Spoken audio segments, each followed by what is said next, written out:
All right, welcome to our next video where we will be discuss assisting accessible voters who wish to use the VAT.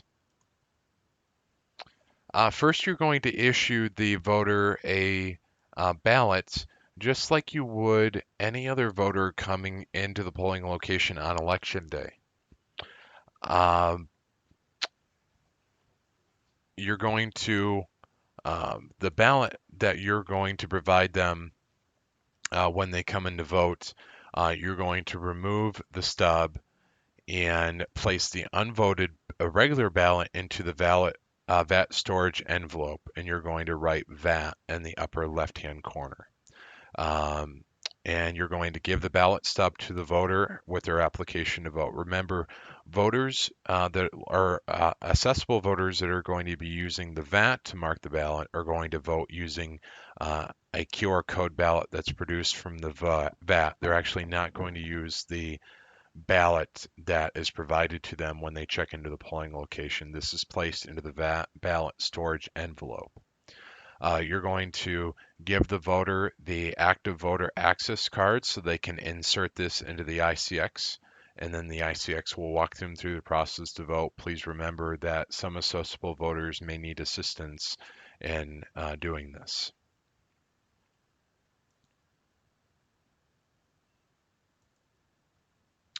Um, uh, the ICX voter will receive the application to vote with a secrecy sleeve, with the ballot stub from the original ballot, and their voter access card to be able to actually access the voter assist terminal.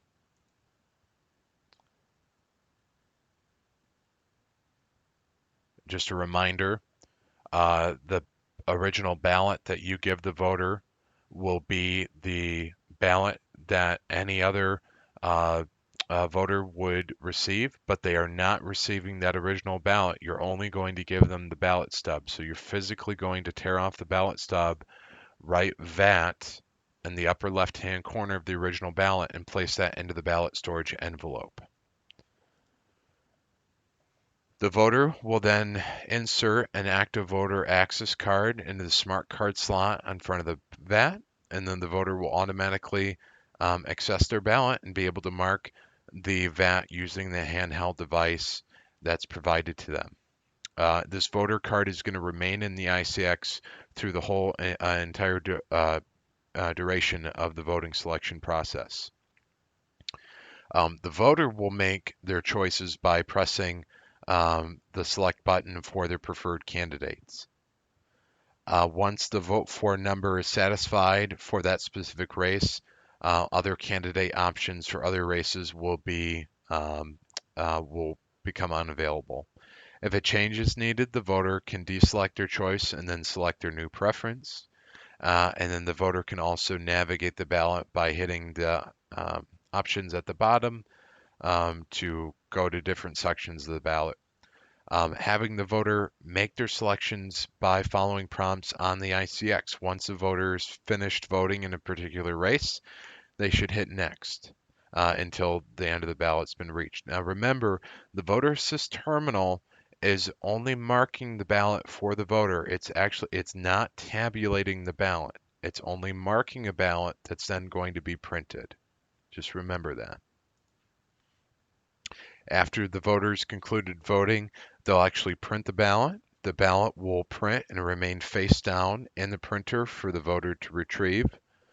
The voter will then have one more chance to review their choices on the ballot. The ballot will on the right is the actual ballot that will be printed. It'll state the candidates or how they voted in each of the contests, and then the QR code is actually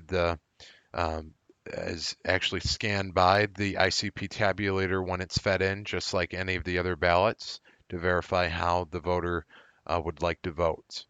The ballot is then placed into the secret sleeve and inserted into the ICP.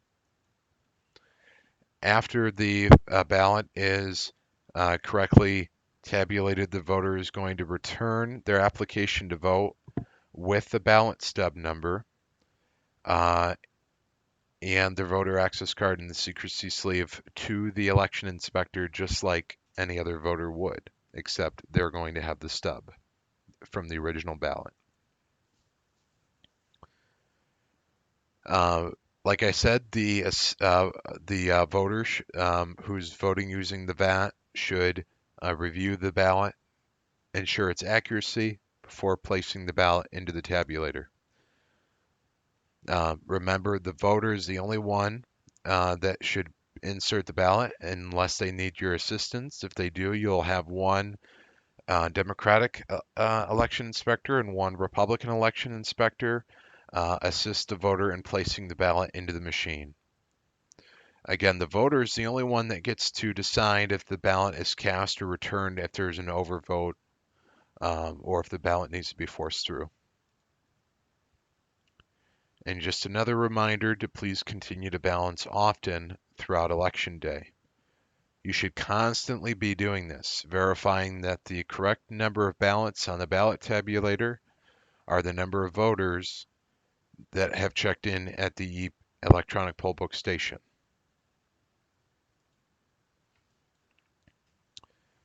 Please remember that accessible voters are voters just like anybody else.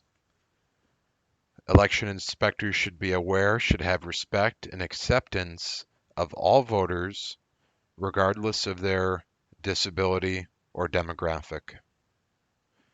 And then all voters who come into a polling location have the right to vote, no matter what disability they may have.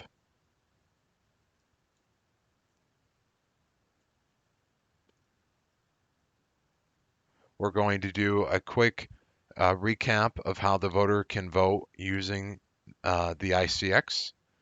Again, they'll insert the voter access card and you will select the ATI device, and that'll actually be the device on the right here that the voter will use to mark their ballots.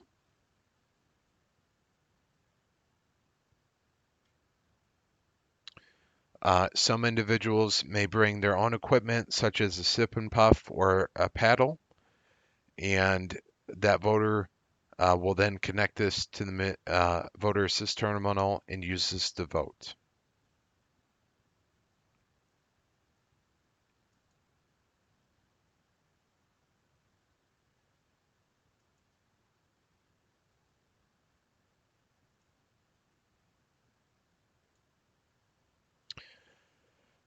A Either a regular a voter or an accessible voter, any voter at all, may ask for assistance in a voting booth. If a voter asks for assistance, the following questions are what you should ask. Are you requesting assistance to vote by reason of blindness, disability, or inability to read or write? If they answer yes, the person who will provide assistance is asked, are you the voter's employer or agent of that employer or an officer or agent of the union to which the voter belongs? If the answer is no, the voter may be assisted by the person. So often, someone who may have a disability coming in to vote, they may bring a friend or a family member to assist them in voting in lieu of using the voter assist terminal. They are allowed under Michigan election law to have someone assist them. However, this person may not be an employer or agent of an employer or officer or agent of a union to which the voter belongs. If that's the case, the person may not assist them, and the voter may ask for assistance from the election inspectors, where one Democratic and one Republican will assist them in completing their ballots. If this is the case, two election inspectors will go into the voting booth and assist the voter in going through their ballot. Remember that you are not marking the ballot, you're only assisting the voter in understanding the ballot and going through this. If this is the case, please record within the e-poll book in the remarks section the names of the election inspectors that assisted that voter in voting.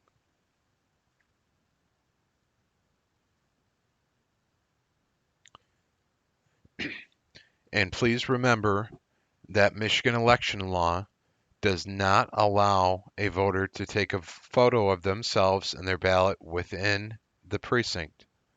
However, A voter may take a photo of their ballot before placing it into the tabulator. Often voters also revert back to photos on their phone when they're voting in the photo booth to help them remember individuals that they are voting for. That is permitted, but they are not allowed to take any ballot selfies.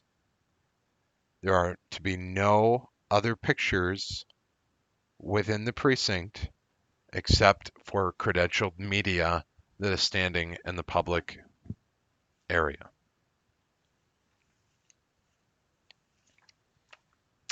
That is it for this section. The next section, we will be discussing poll challengers and information on how to close the polling location.